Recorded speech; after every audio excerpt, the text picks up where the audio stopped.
Lindsay. Hey, Katie. This has been a long time coming. I'm so thrilled that we could finally make this happen after a couple of rescheduling on both of our parts. I was going to say it was definitely both of us playing the game of life was throwing us more than we could handle in very strange ways. But I'm so glad to be here and I'm really excited. Right? And I feel like as two ADHD podcast hosts, I feel like we're living the life, right? We're walking the walk and talking the talk. Absolutely. And it's so nice to be on the opposite end. Like, I don't think I've ever signed in to this platform, which is the same platform that I use, as a guest. I've always signed in as the host. So it was very nice to have to wait to be accepted into like the little green room that they have. Oh, awesome. I know, right? It is I'm very excited to be able to turn the tables. Okay, so let's get started. I don't want to waste any time. I want to hear about how you were diagnosed. You were 35. How long ago was that? And what was going on in your life that you started to really put two and two together and think I could have this? Yeah, so I was diagnosed right before my 35th birthday. It was like January, February of 2021. And like so many people, I had been sort of furloughed during the pandemic. Leading up to the pandemic, I had left a job in radio. I had finally said enough's enough. All of the little breadcrumbs that I had been given over the years of we'll let you host your own show, we'll develop you as a talent, just keep producing, you're such a good producer. And I hung on and I hung on and finally I said enough's enough.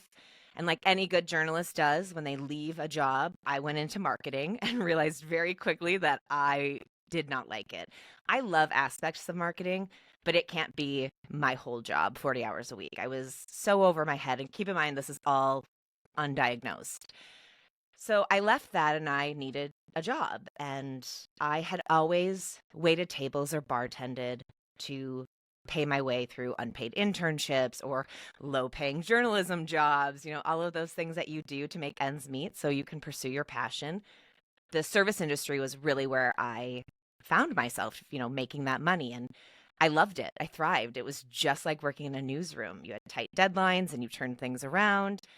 So anyway, I got this restaurant job and I'm not lying. I like wrapped training the last week of February. And I think I had been on the floor serving by myself for maybe 2 weeks, like 2 full schedule weeks when the pandemic the shutdown happened. And here in Minnesota, that was March 17th at like 5 p.m. And I had worked like the lunch shift and like all of these people just started like rushing in. So it was just like, like the world shut down. I didn't have a job. I was sitting at home. And so fast forward to January, I had worked over the summer when restaurants were allowed to open up, but then we had that surge again right before Christmas in December of 2020, and everything shut down again. And so there I was in January sitting at home with nothing to do and just like, I'll be honest, like starting a new hobby every day. Like every day was a new pandemic hobby. And I was so overwhelmed, but also not quite realizing what was happening. And I was just sitting on my couch and keep in mind, my entire life, I had, dealt with anxiety, depression, disordered eating. I started treating some of those things as a young adult. So I was aware of all of the mental health stuff that was kind of coming out during the pandemic. But I was sitting on my couch and I saw this tweet about gifted and talented kids and undiagnosed ADHD. And thank goodness for my impulsivity, because I'm not lying when I say I read the tweet. I picked up my phone, I called the doctor's office and, hit whatever number I needed to get to the scheduler. And when this woman came on the phone, I just said, I'd like to speak to somebody about ADHD. And she goes, all right, how about this afternoon? And I was like, great. And I went in that afternoon. I spoke with a nurse practitioner. I did the GAD, the GAD, and the PHQ-9, and we talked about a bunch of stuff. And she said, I think it would be really beneficial for you to speak to a psychologist. And that took, I think, maybe like 2 weeks to get in. Now, keep in mind, this is like January of 2021. And so like a lot of stuff was still virtual. I kind of feel like I beat out the rush on like the ADHD. Like all of these people who were like, oh my gosh, it took me 8 months to get in it. And I'm like, I feel kind of bad being like, no, I called and I got my first appointment later that afternoon. And it took maybe like a total of like 4 to 6 weeks for everything. And then, the diagnosis came back very much combined type ADHD. And it just all made so much sense. I think that's the thing we hear from so many people is like the second you have that answer and you start to see where the dots connect and all of that, of course. Of course it was there. And at the same time, of course it wasn't there. Right? Yeah. That's so funny. I feel like I was diagnosed around the same time you were, a couple months earlier, but it's true. I feel like there's something about the timeline of the pandemic where there were some of us who got in right before the rush, almost like New York City neighborhoods. Where you're like, I moved in right before rents went up. Um, and like, I wonder now if my own doctor would have been different, would have more reservations about it. Because I do think there was sort of a, yeah, sure, you have this. And then now there's like almost like a panic that's going through the medical community of like, wait a minute, like maybe we should slow this down, or are we overdiagnosing, or like all of those questions that have since come up um, around, yeah, and just the wait lists too, which is incredible. Yeah. No, I kind of totally agree with you. And I wonder how much like the Adderall shortage plays into that, these headlines, that sort of thing. And I mean, even thinking back to January of 2021, like that, what we thought at that moment was like, oh my gosh, the internet's been taken over by ADHD. And like, who knew? Who knew what was to come? Like, it was just the starting point. Mhm. Yeah, right. So you said it was a tweet about the gifted student to ADHD pipeline. What were some of the things you remember being really hitting home for you? It's so hard to look back because there's a ton of different things that stand out. For me, I was very outgoing, and I think people just think when you are outgoing, that means you're an extrovert. And so an extrovert can't really have anything wrong with them, which is not the case. I am very much an introvert unless I'm around people I feel comfortable with and I'm excited about. And then I'm an extrovert, and then I need to like go back to my little dark hole and recharge. So that was a big one. Being the girl in class that talked a lot, that was very good at tests, was very good at projects, but would start something and lose interest in the middle and then have this mad dash at the end to get it done. But of course, it had to be perfect. So I was always moving the finish line for myself. It was never enough. If the teacher told us that we had to do these 10 things to get an A, I was going to do those 10 things plus five more I made up by myself because her standards weren't high enough. I was so overwhelmed and I had my hands in so many little things at a time. I could never commit to something. And I was very emotional. I was very, very much one of those kids that internalized a lot. Like the example I use, and this is not meant to be like, oh, woe is me or to anything like that. But it goes to show like what I was willing to carry around by myself. So I grew up in a really small town. We went to the same schools with the same kids from literally like preschool to senior year. Like you spent all of your time with the exact same 250 kids. It didn't matter if it was like during school or summer sports or whatever. And in eighth grade, I had a not so great situation unravel with a couple of girls in my grade where they went around one day and they had the We Hate Lindsay Guentzel petition. And they had everyone they could find sign it. And then they met me at my locker after school and they handed it to me and said, "We just want you to know everyone hates you," and walked away. I didn't tell my mother about that until I was like in my late 20s. I went home and I pretended like nothing happened. I didn't tell anyone. I didn't talk about it. I was so ashamed, and yet I was so willing to carry that around. And knowing what we know now about all of the comorbidities that come alongside ADHD and the way they show up for women, it all makes total sense. Like I was very good at masking. Knowing what masking is, I was A plus. I would have been on varsity for that for sure. But it was all kind of a mess. And then college happened, and like so many women, the transition was unreal for me. I was ill equipped, not even ill equipped, like literally not prepared at all. Like there was never a conversation. Even in high school, like our senior year about the transition. There was no like, you're going to pick your schedule and this is what that's going to mean. And you are choosing to go to a school with 50,000 other students. Like, this is what you need to do with your advisor to make sure that you don't fall behind. Like, there was not that conversation happening anywhere. And I went to the University of Minnesota, and I very quickly fell behind because I had no idea how to adult. I had no idea how to put structures in place by myself. And then we go back to how much I was willing to carry around by myself. I'm failing out of school. I'm hiding it from everyone. I'm creating fake transcripts to get my parents off my back. I mean, it was like real serious stuff. And if I shared this with people who knew me at that time, they'd be like, had no idea. Had no idea. I was just so good at hiding it all. And it really wasn't until I failed out of college twice. I don't have a degree. But as a young adult, I was nannying for a family, and I'd gone through a bad breakup with my college boyfriend, and I was living in his condo at the time. He was not living there. I was living in his condo. And the dad I nannied for said, go home and pack up your stuff. You're moving in here. We're getting your life on track. And it was really the first time where anyone had stepped in and said, like, what's going on here? And that's really hard to say because it paints my parents in a not great light. But I also feel like it is just so common. I'm not alone in the fact that I was sent off to college without any preparation. And so, like, I have to be honest about that part of it, but also point out that, like, they didn't know what they weren't doing. And I'm just grateful that at that time, Joe and Jill and their kids stepped in, and I moved in with them, and I lived in their basement, and I worked my butt off at internships and got myself out of that hole. Wow, that's an incredible story.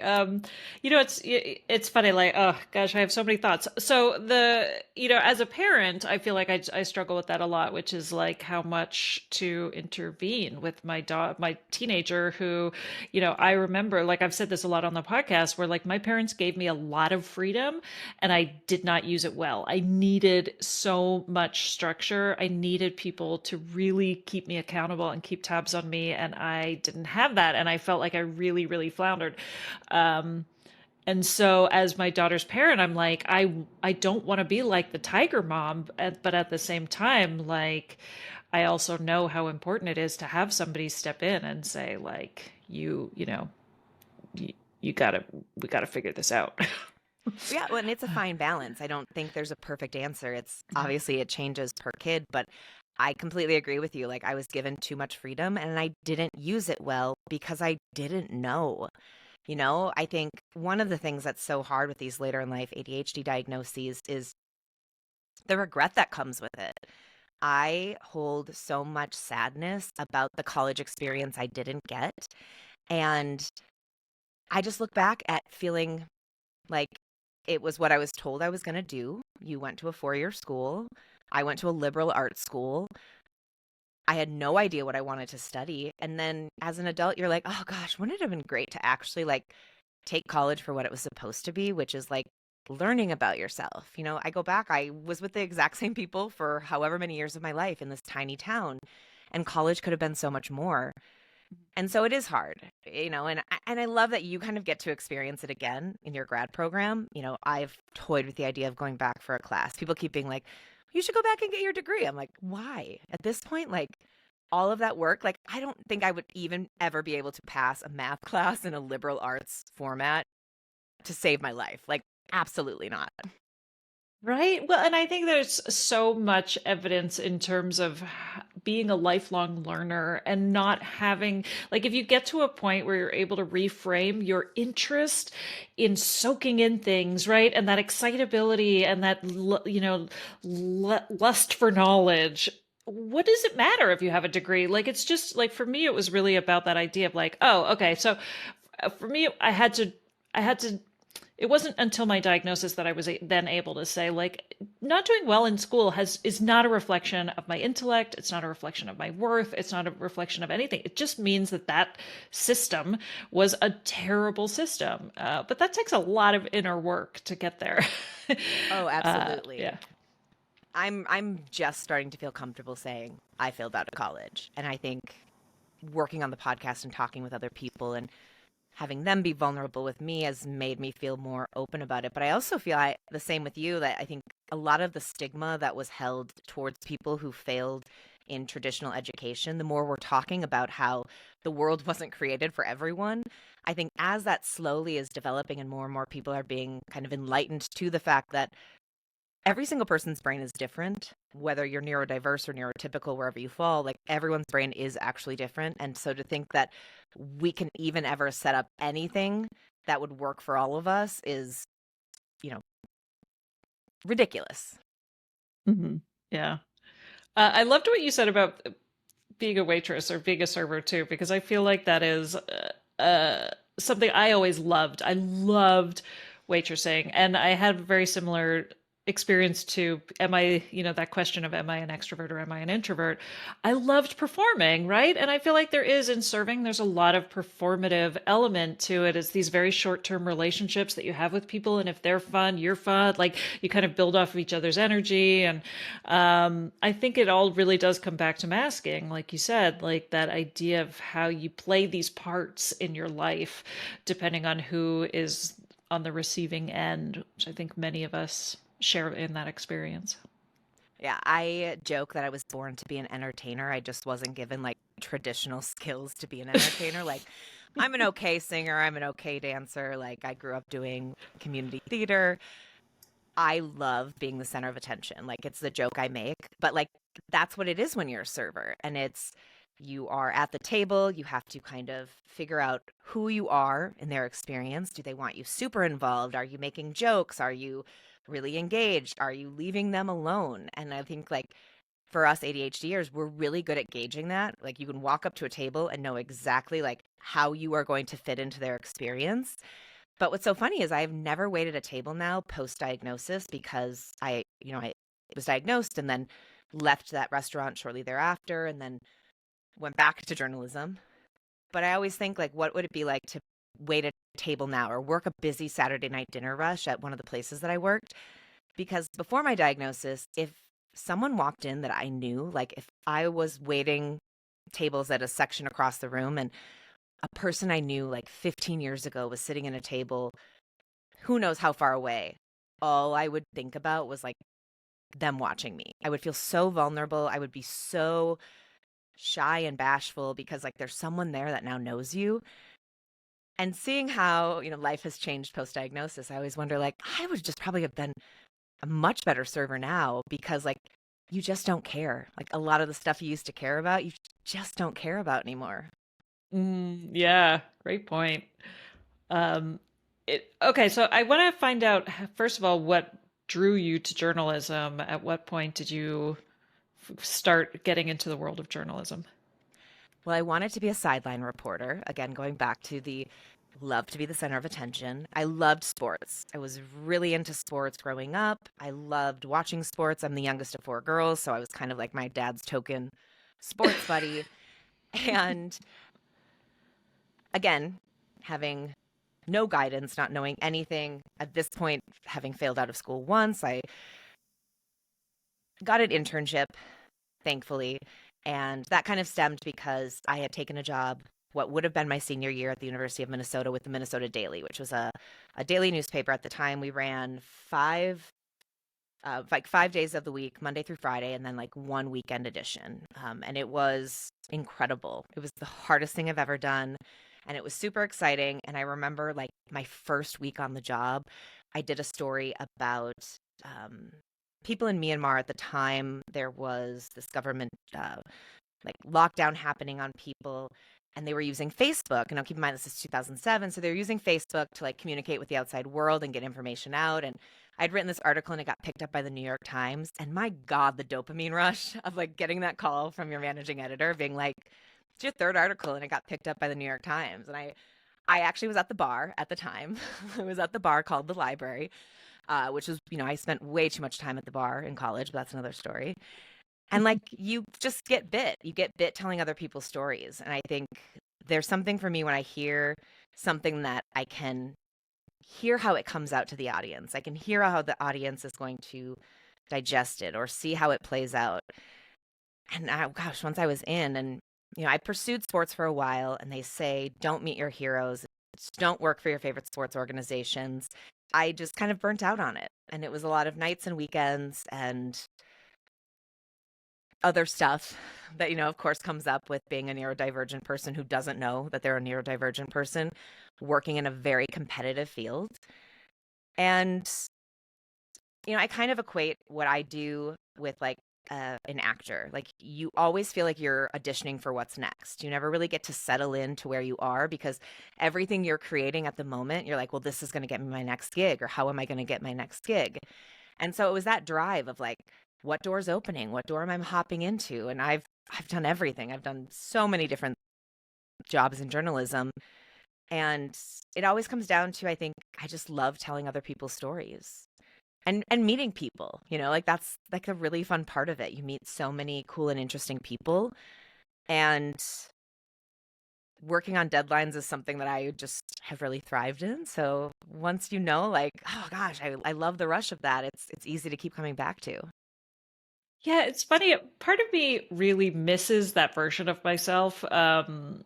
Like you were saying with being a server, like there were those moments being undiagnosed where I could get so wrapped up in the all of that rush and all of the craziness. And I think those are usually situations where we tend to thrive, right? You see a lot of people with ADHD in nursing and or in like high stress situations because I feel like we really really thrive in those moments, but then we pay the price of burnout and exhaustion because we go so hard.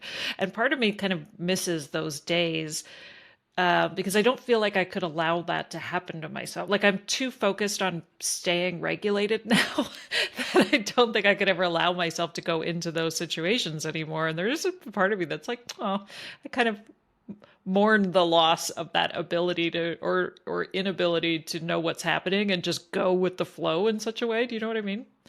Oh, totally. And I think the one other area with it that has always just been really hard for me to latch on to, even now post diagnosis, is like when you sign on to be a journalist and to tell other people's stories, like you have to keep in mind, when you and I both started in this, like the internet was a thing, but it wasn't like the stuff with social that it is now, in the sense that like you become a target. Like you become this person that people can spit their hatred, anger, disgust, opinions, whatever it is, at you.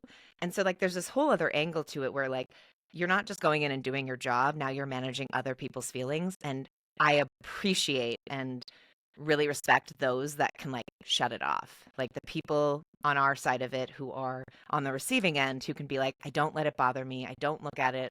I've never been one of those people. And so it's just kind of, you think back to all of the stuff that I used to really let bother me. And like, I worked on a daily radio show, like a noon to 3. I was the producer, but I was on air a lot. And the stuff people would send in about you, like the comments they would make about you. And I could never disconnect myself from it. It's always just been really, really hard. And obviously knowing what I know now, that makes complete and total sense. But I think it does hold you back in a sense. I think the people who have been able to take their careers to that next level, I think a lot of times are ones that can check out when it comes to public opinion. Yeah, I was just gonna say, did you develop any RSD coping skills in the industry that you keep with you now? Not coping skills, but I have plenty of stories about RSD in the industry of, it's just, like RSD, honest to God, ruined so many opportunities for me. It was, and you can look back once you have it explained to you. That was the thing that was so amazing to me is after I was diagnosed, the two that really stood out were RSD and rumination, and they go hand in hand.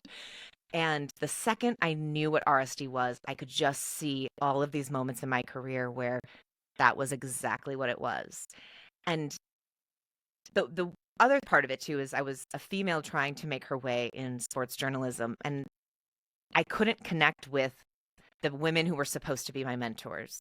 And they didn't know how to connect with me because I had this buffer around me. I had this ADHD buffer of like, I don't know how to be friends with you. I don't know how to let you in. I'm intimidated. So I probably came across like snooty and cold, but I never had that mentor. And that was probably a huge part of why I left. Had I had a mentor who could have talked me away from pushing all of that back because of RSD, it maybe would have been different. Yeah, and I think perfectionism plays in there too. Like it's just like they're all coiled up together. When you were talking, I was thinking about like the fact that if a piece would get published and there was a typo, God forbid a typo in the headline, it would ruin. Like it would basically be like the entire thing was ruined. And I never knew how to get past that. I never knew how to embrace that. And it was funny because I was actually a copy editor for a few years, and I laugh now at like what a terrible job for somebody with ADHD. Because with copy editing, no matter how many mistakes you catch, there's always going to be something you miss, and then that's all people see, right? So it was like my entire job is showing up as a failure basically every day. Like it was really terrible on my sense of self-esteem. But yeah, just thinking about like the RSD involved in like having seeing your work the next day and only seeing the mistakes and then basically just being like, well, there was no point in sending, there was no point in even publishing it. Always really bothered me. Well, and I don't think people understand because you don't work in it in the industry, and we can't like disconnect ourselves from that fact. Most of the time, if you are the writer of the article, you actually don't write the headline. And there would be so many times where the article would come out the next day and you'd be like, the headline makes absolutely no sense. And then people call it, like, they're like, what this, and you're like, I didn't do it. I had nothing to do, and the example that I would use, so I was an in-game arena host for a professional lacrosse team. And if I was doing a live hit during the game, if my mic wasn't on when I was supposed to start talking and I started talking and then the guy would realize like the volume wasn't up, so then he would hit it, so I'd come in late. I was like, people think I did that. Like people think that I'm the idiot who didn't know how to turn on her microphone when really like it was somebody else's mistake that now makes me look bad. And so recently my partner had to quit his job to stay home to help me with some work stuff and some life personal stuff. And he got to facilitate his first Zoom call the other day. And what I loved about it was because he was in the room with me and I was engaging with these people and he's running the slideshow over here, we got done and he was like, you were great. They were so engaged. Like everything went so well. And that voice, that that RSD of like, oh, I'm going to ruminate on all the things I did wrong never came. And I thought, well, that's what we just need. We just need the buddy in the room. And that stops it. I was just kind of waiting all day. You're like, I'm waiting to start. Like, when am I going to start going down the rabbit hole of all the things I could have done better? And they never came. And so maybe I've solved that. You just need someone you trust in the room with you who talks you back from the ledge before you can even get there. My immediate thought was like, well, now we have a new job for your husband. And I was like, that's so typical, right? Where we turn everything into a new side hustle. It'd be like, ooh, new job. Oh, that's really cool. I got to think about that. Who is my cheerleader in those moments? Or how do we set that up? Can we be that for ourselves? Is that even possible? I know, right? Deep sigh. So how then, okay, so walk me through when you got introduced to, or how did you start working with ADHD Online and the amazing Refocused podcast, which is what, 2 years old? A year and a half at this point. A year and a half, okay. We celebrated a year in May of 2023. So is that a little over a year and a half? Really? Yeah. It feels like so much longer, but yeah. Okay, wow. It does feel like a lot longer. No, in a great way. In a great way. So I actually connected with them about a year after my diagnosis, and there was a call online looking for people to share their stories with ADHD and binge eating. And keep in mind, I was a year into my diagnosis. I was digesting everything that I could. I was like writing about it at home and talking about it on social media. And outside of like RSD and rumination, like discovering the connection with disordered eating was such an eye-opener for me. And I was really lucky that once I started to address my ADHD, a lot of the stuff that I was dealing with around food, which was like, it ran, the gamut. It was like, I would I would starve myself. I would overeat. I would try and eat perfect. I would do this diet. I would do that diet. I would lose 20 pounds for spring break and then come back and gain it all back. And it was so overwhelming. And the second I started addressing the ADHD, I started to see it kind of dwindle down a little bit. So I saw this post looking for people to share their stories, and I answered the questions and I sent it in. And, the journalist in me was like, well, they never reached back out, so they're not going to use it. Like I figured they would call and do like a formal interview. Well, I was an overshare and they had everything they needed because they wrote this article and then they sent it to me, and it was for ADHD Online. And Claudia Gotti at the time, who was one of the people working in marketing there, read the article and was like, who's this Lindsay woman? She looks me up and she passed along my website to their VP of marketing, Keith Boswell, and was like, let's reach out to her. Like, she's got a really interesting story. She's newly diagnosed. She creates content. Let's have a meeting. And we had a couple of meetings and I just hit it off right away. There's all of these people on these calls who have ADHD. There's definitely some that don't. But it was just like this really easy fit right from the start. And I think a big part of that was the work that I had been putting in, because I showed up as my true self. I showed up unmasked. I showed up medicated, but I showed up unmasked. And I was very confident in myself for like the first time in a very long time. And I remember Keith asking me, what do you want? What do you want to do? And at the time I was working freelance for Minnesota Public Radio and had really kind of fallen into love with this audio format and telling stories through audio. And I remember just very confidently saying, I've always wanted a podcast about mental health. I just have never really figured out what that looks like. And I remember like the visual, like there's like 6 people on the call and everyone's in a different location. And it's like they all kind of like look around at each other. Well, what I find out later is that they had been talking about a podcast, like producing a podcast as resources for their patients, but as a free resource for anyone who wants to learn more about ADHD, but kept hitting these roadblocks of like, we don't know what to do. Like, we don't know how to create a podcast. And then they meet this person who they're interested in and we're hitting it off. And out of my mouth comes like, I've always wanted to create a podcast. And I remember the call and they were like, put together a budget. What does it look like? Let's do this. And God, it's been the best thing that's ever happened to me. Honestly, it has introduced me to so many incredible people, both within the company that I partner with, so ADHD Online and Mentavi Health, but then the people I get to interview on the podcast. And I'm sure you can relate to this in a little bit. Like every interview I do is just like an opportunity of growth for me, where I'm like, oh my God, I hadn't thought of that. Like, this is so something I need to add into my routine. And it's just kind of like my own little therapy every week.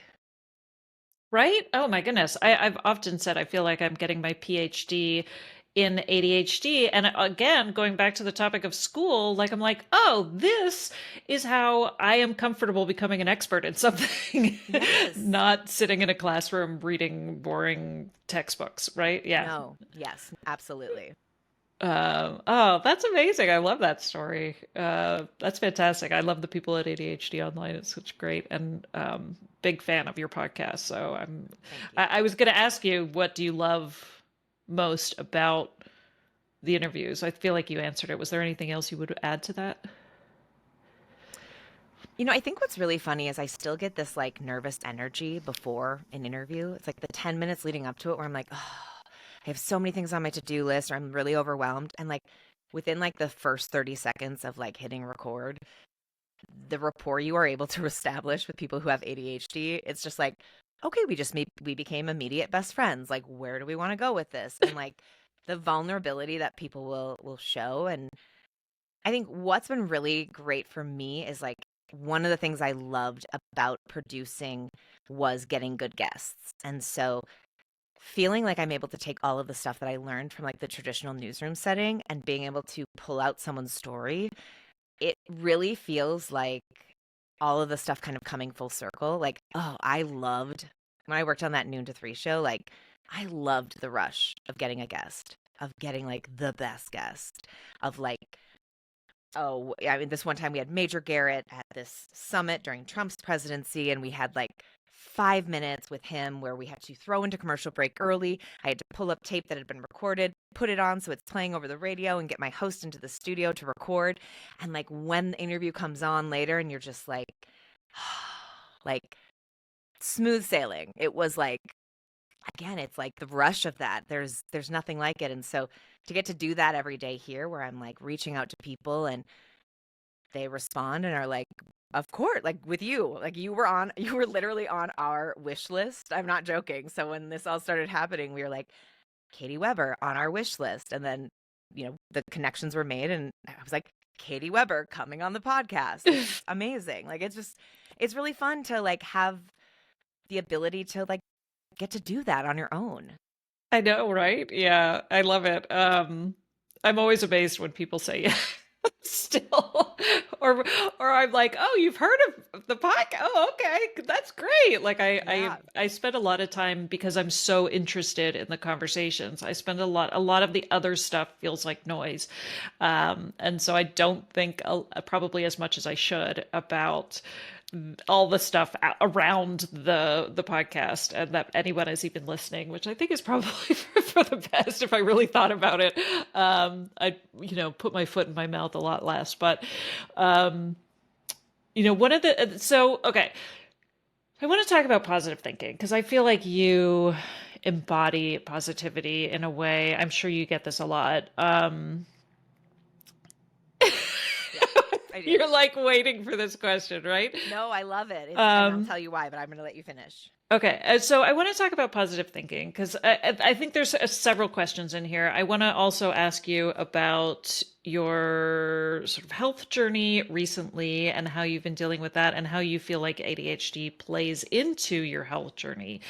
But also as a podcaster, like I feel like one of the criticisms I sometimes get for my episodes is that there's not enough like quote unquote real people, that we talk too much about our successes and not enough about the struggle. And I actually really feel like I go out of my way to talk about both. But I feel like there is a place for positive thinking when it comes to our ADHD journey. And I'm curious how you're able to stay positive. Do you have any thoughts on like how your ADHD has played into that? Yeah. So I have to start by saying that I am the total cliche of the person who was diagnosed with the incurable rare disease who has now realized that, like, oh, yeah, they were right. We only get one life. And all of that stuff you carry around, that negative energy, that annoyance, which was very much me, very much me. All of that stuff, like, it's not worth it. It is not worth it at the end of the day. It is not worth it. All of those Lifetime movies, all of those Jodi Picoult books, whatever you want to use as your example, like there's a reason they say you only have one life. And so for me, I was diagnosed with a really rare disease in March, and my life was like completely flipped upside down. I know if I hadn't been diagnosed with ADHD prior to this, like if I hadn't put in like 2 solid years of work on myself, I would not be where I am right now. I guarantee my partner and I would probably be broken up. I'd probably be living at my mom's house. I wouldn't have been able to hold down a job. I would be under the covers with the blanket over my head because I would be so overwhelmed, because it is overwhelming. But, and again, you can think it's cliche, my ADHD diagnosis was the best thing that ever happened to me. Like the person I am today is directly connected to that. And I'm so hopeful about the future. Like with all of the terrible stuff that I have going on, like I was in the hospital for 18 days in the month of September, and I'm actually in a worse position right now than I was coming out of the hospital. So for the last 6 weeks, I've been home, like unable to shower myself. I can't drive a car. I can't get myself dressed. I can't get myself in and out of bed. Like I mentioned, my partner just quit his job to stay home with me, to help me with the podcast, but also to like take care of me. And like this all happened in the span of like, I was diagnosed in March. We're talking now, it's early November. So it's a lot to take on at once. The ADHD side has helped me triage. It's helped me stay focused on a bunch of different things. Like, for example, my sister's driving me to chemo a couple weeks back, and I'm talking the whole ride down. It's like 7 a.m. about creating our content calendar for 2020 and all the stuff I'm excited about. And she looks over and she's like, I am driving you to chemo and all you can talk about is work. And I'm like, yeah, because I'm excited about it. I am so excited about life. Like, I say this, I'm living my best and my worst life all at the same time. And the one thing that I've actually been so proud of, and it's the ADHD, but it's what I've been able to work on, is like, I used to ruminate all the time. I used to go back to things. I mean, I would carry shame around decades. Like, there was an incident in first grade with my teacher yelling at me. I think I finally got over it maybe around 29 after a lot of therapy. I would hold on to everything and I would go down these rabbit holes and I would create these scenarios and I would get like physically ill from these things that would never happen, but I was thinking they were going to happen. When you have a disease that is really scary and all of those things can happen, it would be so easy to sit in that pocket. But because I put in the work, like, I don't go down those rabbit holes. Like, I do think about them, sure, but I'm not wasting energy on them because I have figured out how to channel all of that energy into what at the end of the day makes me happy. And it's not perfect by any means of the imagination. There are times where I'm not kind to my partner, where I don't have patience for him, where I have to say to him, like, I'm yelling at you because I need to yell because life is really hard right now and it's really scary. But I'm also creating my best work. And I think that goes hand in hand. Like, there's a vulnerability that comes out that you have to accept when you have to accept help from people. When your partner has to straighten your hair before a podcast interview, which is really what happened. Bless his heart, the 38-year-old man just straightened my hair, like, and he was so nervous about like not doing it right. But like, you hand that stuff over and you just like I don't even know. Like, I don't know if any of that made sense. It just, where I'm really struggling right now is like, I lost a lot of life because of my ADHD. I had a lot taken away from me. I lost out on a lot of opportunities. And I think what's kind of driving me forward is like, I'm not letting this take anything away. Like, I know what is possible. I know what I want. And like, it's going to work really hard. It's trying its damnedest right now. But like, no, I'm going to do everything that I can to get back to where I was, before that. Wow. So I think that's really lovely. What I'm hearing is it sounds like there's a freedom or a lightness to asking for help that I think a lot of us lose sight of when we become perfectionists and sort of driven by that anxiety and that, oh my God, I have to do well, all of the ways in which we hold everything in. There is such a, like you there is like a wonderful vulnerability when you finally have to, like, you're forced to ask for help in a way. But I think it's also like one of the things I love about asking for help and inviting help is how symbiotic that relationship often is when the person who's helping you, it's like you're allowing that person to help you. And that was a huge reframe for me when it came to asking for help, especially when it came to my family, which was like, I don't look at it as me being a burden anymore. I look at it as like allowing them to do this nice thing for me because they will feel good about that, if that makes That was sense. one of the things people told me too, was like, I want to do this for you. I want to help. Let me do this. And I realized what was kind of holding me back, and I had to work through very, very quickly because we needed help right away, was that I had put walls up. I can go back to like the We Hate Lindsay Guentzel petition. Like, friendships have always been really hard for me. Again, I know that's now tied to the ADHD.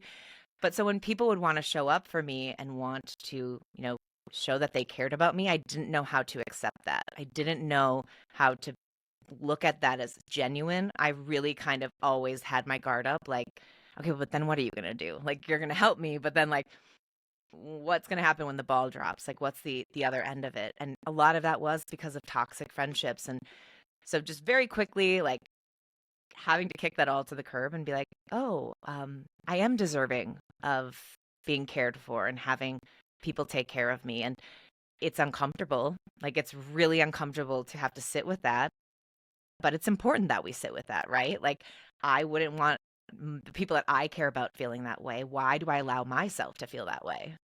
Mhm. Now, you've been pretty open about it on Instagram. It's dermatomyositis, correct? Yes. Is that how you pronounce it?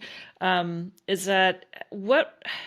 Can you just, do you mind talking a little bit about it? Like, No. how did you first get diagnosed? What was happening what were the first signs of this? So the first signs, we had been in Arizona in January. We went on a hike. I got some cactus spines in the back of my leg, and I went to the emergency room down there, and they were like, cellulitis. Here's some antibiotics. Go on your way. Get back to Minnesota, and like every morning I would wake up and my face would be like swollen. I would describe it as like the mugshot of like a real housewife who's had too many injections and like had been on like an all night bender. Like, it was very, very disturbing. We joked that like every morning was Christmas, except for you just like didn't know what I was going to look like. Like, the photos are wild. And I would go to the doctor and they were like, it's just an allergy. Like, here's some more allergy meds. Here's some more antibiotics. Here's some more prednisone. And no one was really like looking at the big part of it. And then the muscle weakness started, and I couldn't get out of bed, and I couldn't dress myself, and I had swelling everywhere. I mean, I had one pair of pants I could wear that were big enough that I could get my legs in, because that's how much water I was carrying around. And that started in mid-January. This is like mid-February, and I'm getting nowhere. Like, my first appointment with a rheumatologist is scheduled for July. And luckily I got in with a gastroenterologist who did some tests on my liver numbers, and, behind closed doors had called rheumatology and said, she's got high liver numbers. I'm thinking I'm going to run some CK levels, which is your creatine kinase, which is what my body is secreting right now from my muscles because of this disease. And a normal person's numbers should be like a couple hundred, and elite athletes after like a big event will be like maybe 1,000 to 3,000. Like, it changes per person, but like those are like the numbers. Like, mine came back at like 14,000, and my peak was like over 21,000, and that was during my hospitalization in September. And those numbers pushed them to run the autoimmune antibody test, and I came back positive of having the anti-JO1, which then connects to dermatomyositis, which is under the myositis family. And essentially, I have this antibody in my system that is attacking my muscles, and it's attacking my muscles, and they're dying off, which is why I have all this muscle weakness. I have limited mobility, all of those things, because my muscles are literally dying. And so that's the big part of it. It also comes with other things that they don't know why, but like interstitial lung disease. So I have clouding on my lungs that we have to pay attention to. It can get to the extreme, to the point like there's people in the support groups I belong to who are undergoing lung transplants. And so like everything now is making sure that we never get to that point. I have like weird skin rashes and something called mechanic's hands. It also brought on rheumatoid arthritis, because what I'm learning is if you get one autoimmune disease, it's very likely you're going to get another, because it's there. It's just dormant, and then it sees all these other people having fun, and it decides that it wants to join the party. The problem is I think there's something else underlying right now, and our healthcare system is exhausting. It is not meant for anyone with ADHD, nor our hospitals. That's another side of it. But the big thing for me is I look at where I was in August. I was diagnosed officially in the first week of March. We were able to get my numbers down to like 1,100, which was amazing. And I remember doing burpees. I was doing burpees August 8th. So what I'm holding on to, I was at the gym doing burpees by choice on August 8th, and I actually enjoyed it. And then, September 8th, I'm in the hospital. So we're trying to figure out what happened in that span to cause that. I say that, I'm like, it's the burpees. It was the burpees that caused it. Every person is like, it was the burpees, Lindsay. The burpees caused it. No, I think there's something underlying that is affecting my immune system, which is why we're at where we are right now. And I just every day am making sure I'm making the right appointments, and that I'm showing up and advocating for myself. You learn really quickly how to advocate for yourself and go from there. How are you managing rest with ADHD? Are you? With, with yoga nidra, if I'm being brutally honest, Yoga Nidra has saved me physically and mentally over the last few months, especially in the hospital. There would be nights where I'd get good sleep, and then there would be nights where I'd be awake the entire time. And being able to connect in for an hour session on YouTube and just decompress, sometimes fall asleep, reset my mind, reset my nervous system. It's been a big part of it. The other part is becoming comfortable asking for help with stuff that exhausts me.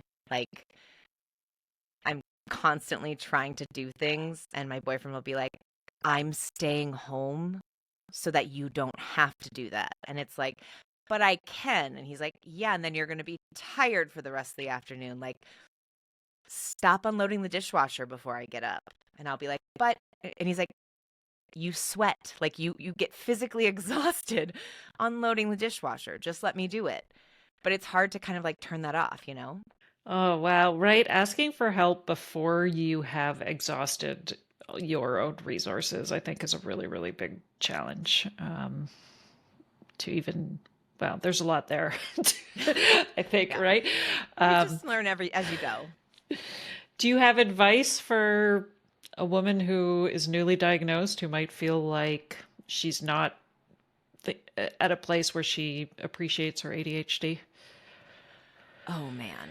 Ask the people around you, the people, like ask your people to show up for you and to tell you how they see you and what you mean to them. And I know that sounds ridiculous, but I think we are so hard on ourselves, and it's so difficult for us to see ourselves as we truly are.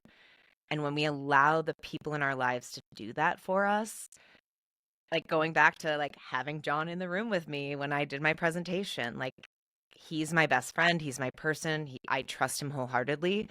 If something had happened that I needed to think about, he would have told me. Have those people do that for you, because we are our own worst enemies when it comes to being kind to ourselves. And sometimes you just got to put in a little bit of that extra work to kind of get past that. Very well said. I feel like when I started believing in myself after my ADHD diagnosis, it was really quick to see who in my life was more comfortable with the other narrative I had in my life. And that kind of like showed up in suddenly in Technicolor for me. And I think it's really important to trust your gut a lot of the Oh time. man, yes. When people show you who they are, believe them, but also know that like you can start setting boundaries at any point in time. Yeah. Well, I threw a lot of questions at you that I did not give you the benefit of having ahead of time, so I apologize. Oh for gosh, I love it. Um, If you had given it to me ahead of time, I would have just overthought it all. So, right? But one question I do love to ask everybody is if you could rename ADHD to a different name, do you have anything that you would call it? I mean, I want to know if am I renaming it from the beginning, or is this like I have to get people to actually start calling it something else? Because I still have a hard time getting people to call it ADHD in interviews. So I have to like preface this. I'm like, when they were diagnosed, it was ADD. Like, I mean, there's too much there for me. I need a little bit more backstory, but I do think a rebranding, a good marketing team, and a new name would do us all a little well. Yeah, I can't settle on anything either. Because the other No. thing is, like, I don't know what I would have related to at the time, because I certainly didn't relate to attention deficit. I certainly didn't relate to hyperactivity. And so, whenever it's like executive function or regulation, I'm like, I don't think any of that. Like, for me, all I thought was that I was a huge failure in life. So I'm like, is that what we call it? Do we like, I feel like it's Oh the God. like, what's wrong with Underachievers. me, right? Yeah, gifted underachiever. That's what I used to, my friends and I used to call ourselves that. So I'm like, that I would have related to a lot more. Oh God, I love it. And in like a humorous way, not in a serious way, because I very much relate to it. Well, thank you for your vulnerability and just your positivity is infectious, and really, really appreciate you sharing your story with me Thank today. you so much for Thank having you. me. It was so nice to be here. I really appreciate it. Aw.